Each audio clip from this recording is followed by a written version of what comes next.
So I recently was on the show Jubilee as part of a panel of about 25 Christians engaging with the world-renowned atheist Alex O'Connor. In this format, each of us would get a few minutes to try and challenge Alex on one of his particular claims. Well, it was kind of a bloodbath. The Protestant, Catholic, and other creedal Christians got pretty well dismantled by this brilliant young atheist philosopher. But what about the two Latter-day Saints in the group, myself and Hayden? How did we do compared to the others? Well, we each had one shot to try and challenge Alex, and we only had a few minutes to do this. So I figured in this video we could slow it down a bit and examine our arguments and how well Alex handled them. So let's start with Hayden. Hi, my name's Alex O'Connor. I'm an atheist and host of the Within Reason podcast, and today I'm surrounded by 25 Christians who, God willing, might be able to change my mind. My first claim is that suffering makes God's existence unlikely.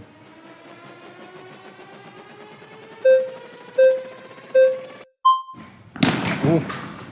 So close. Hey. Nice to meet you. My name's Hayden. How are you? Hayden. Nice to meet me. Would you say that theism or atheism better account for the idea that suffering exists and a purpose for it? Depends exactly what you mean, because of course you might say that the world itself is more expected on theism, and since suffering, needs the existence of the world, that it's theism. But granted the existence of a material world, let's say, I think atheism. Okay. Would you agree that consciousness is necessary for suffering? I would say probably, yeah. Does atheism account for consciousness? Does atheism account for consciousness? This is a good question. Remember, Alex is saying that suffering is not what we would expect if there was a good God. But Hayden is asking if consciousness itself is to be expected if there is no God. Why is he asking this? Because suffering is a manifestation of consciousness. Put simply, if you don't have consciousness, you don't have suffering. So Hayden brilliantly asked if consciousness is what we would expect on atheism. Does atheism account for consciousness? Perhaps not. Maybe theism accounts better for consciousness than atheism does. Whoa, that's a big admission. So if there is no consciousness, there is no suffering. Is that right? That's probably true, yeah. So think about that. If consciousness is needed to have suffering, then suffering is not what we should expect in a purely material universe. If God exists and wants to come to know everybody, and wants to love everybody, and does so for the sake of human beings, why he chose to imbue the world with so much suffering that is at least seemingly completely inexplicable? are you a father? No. I'm a father. Mm-hmm.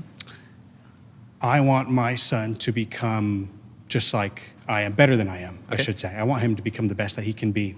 Is it possible for him to reach his potential without suffering in his life? Perhaps not. Again, Alex concedes that suffering may be necessary.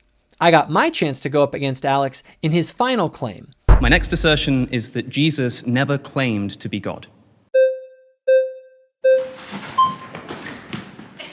Hey, how's it going? Alex, it is great to meet you. I've been Nice a fan to meet of you. yours for a long time, even though I'm a believer. Thank you so much. So- that means all the more. You claim that this was a later tradition that developed. Is that correct? Yeah, I think so. Okay, when would you say that tradition developed? Probably fairly early on. I mean, the writings of Paul are decades after Jesus' death. I must say, I did find it funny that Alex said the notion of Jesus being fully divine was a later tradition, but then he immediately admits it developed very early during the time of the eyewitnesses. Okay, so do we have a better source for knowing what Jesus actually claimed than the Gospels? No, we don't. Take note of this. Alex admits that the gospel accounts are the most reliable source that we have available for what Jesus actually said and claimed. In the synoptic gospels, Yes. Are they claiming that Jesus is just a mere man? I think that it's debatable what the synoptic authors are doing, but I'm happy to grant that the synoptic authors were trying to portray Jesus as God. As you can see, it did not take long for Alex to change his tune. Before it was John was the only gospel that portrayed Jesus as God, and now he is saying that Matthew, Mark, and Luke also portray him as God. And thought that Jesus was God. I So, have no so problem that saying means that. all four gospel writers were intending to portray Jesus as God. That Is may be the correct? case, yeah. Okay. Did Jesus? Okay, pause. Sorry, you've been voted out by the majority. Please return to your seat. Cheers, good fun. Nice to meet you. Great to meet you. So overall, I enjoyed the exchange, and all the credit in the world to Alex. Being grilled by multiple people and having to do all of this off the top of your head is super challenging, and he did a great job. So after a few more people had their turn, something happened that I did not expect. This chap over here just seems also very knowledgeable, very enthusiastic and philosophically minded as well. Why don't we bring you back? Out of everyone he spoke with, Alex chose me as the person he wanted to debate. And now I would have to make a claim and defend it from Alex. Now keep in mind that I was surrounded by 25 people who probably don't even think that I'm Christian. But I also knew that this was likely the only chance in my life that I would ever have to make a claim about the restored gospel in front of 10 million people online. So I took my shot. So, my claim, which might bother some people in this circle, and this is why I thought maybe we could find a little bit of middle ground how we here. like it. Because I represent a form of Christianity that a lot of people don't even consider as Christian. I'm a Latter-day Saint, also Aha. known as a Mormon. Awesome. And my claim is that the restored gospel, also known as Mormonism, provides a conception of God that is more rationally defensible than any other creedal Christian sect. Now, right here, they edited out the audible gasps and moans that I heard in the room when I said this.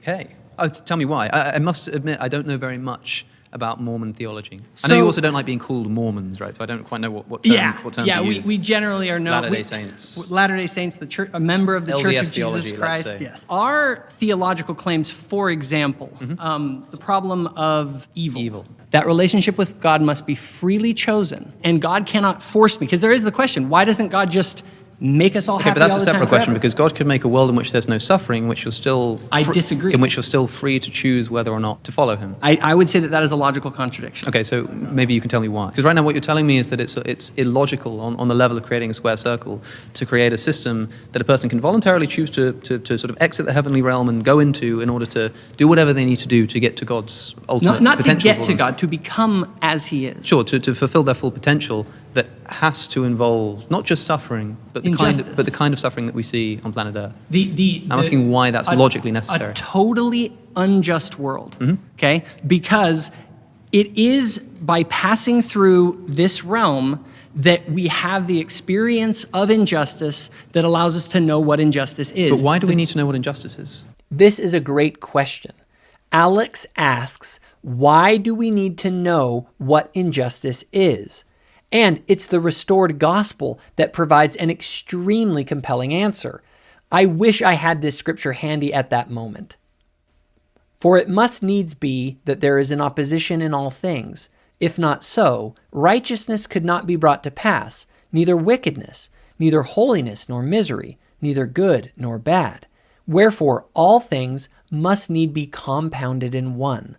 Wherefore, if it should be one body, it must needs remain as dead, having no life, neither death, nor corruption, nor incorruption, happiness, nor misery, neither sense, nor insensibility. Wherefore it must needs have been created for a thing of naught. Wherefore there would have been no purpose in the ends of its creation. Wherefore this thing must needs destroy the wisdom of God, and His eternal purposes, and the power, and the mercy, and the justice of God.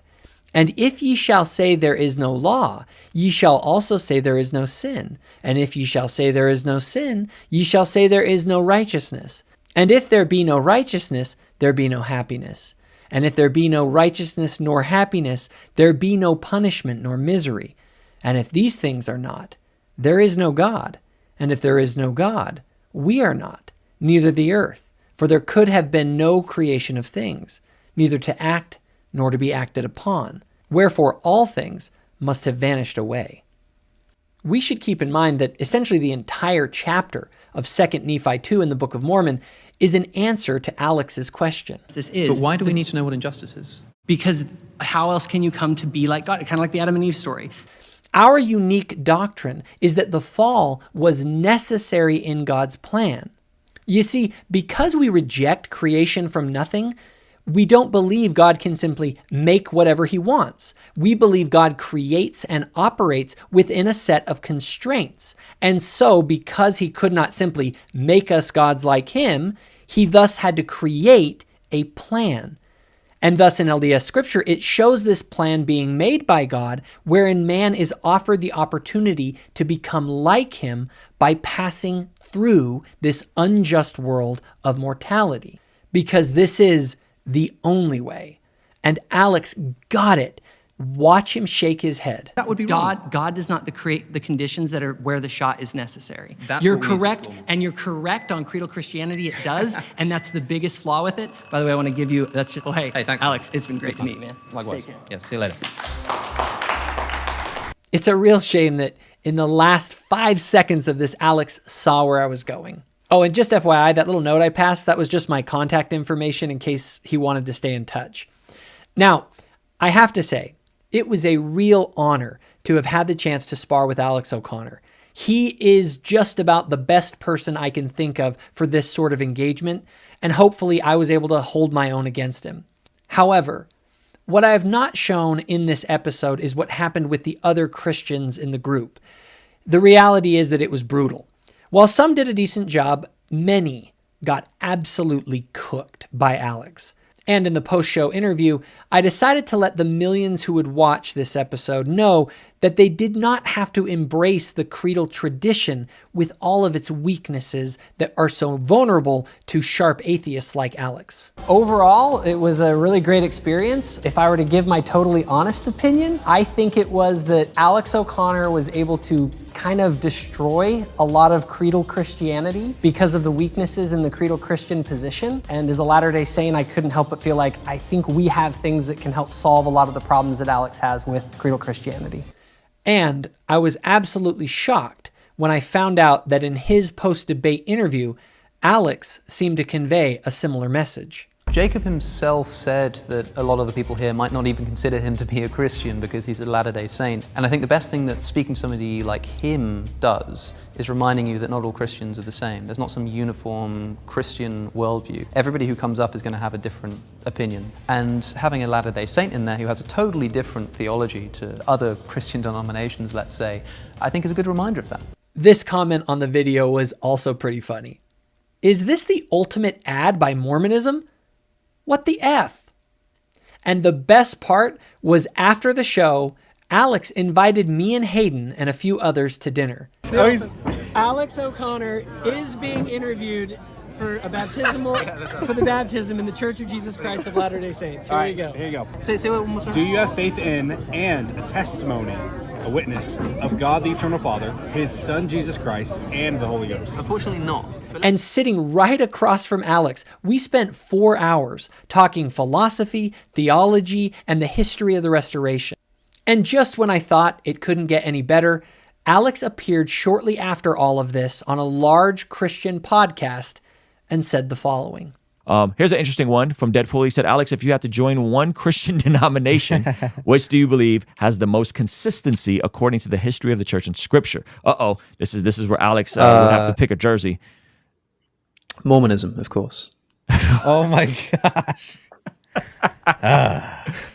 That's amazing. We don't consider them Christians. Give me another one. No, but that's the interesting thing is that they're sort of often not. I don't even know if they really like to consider themselves Christians as such. I think there's some really interesting. I've been learning a lot about Mormonism. Mormonism's a fascinating religion in many ways. A lot of people aren't aware of its history and also of a lot of its doctrines and theological ideas and its different idea about like what God is and all of this kind of stuff. And the history of persecution of Mormons in the United States is pretty amazing too. You know, like there's so much really interesting stuff. The extermination order of Missouri, where like people were told to just kill them. You know, like it's an unbelievable history.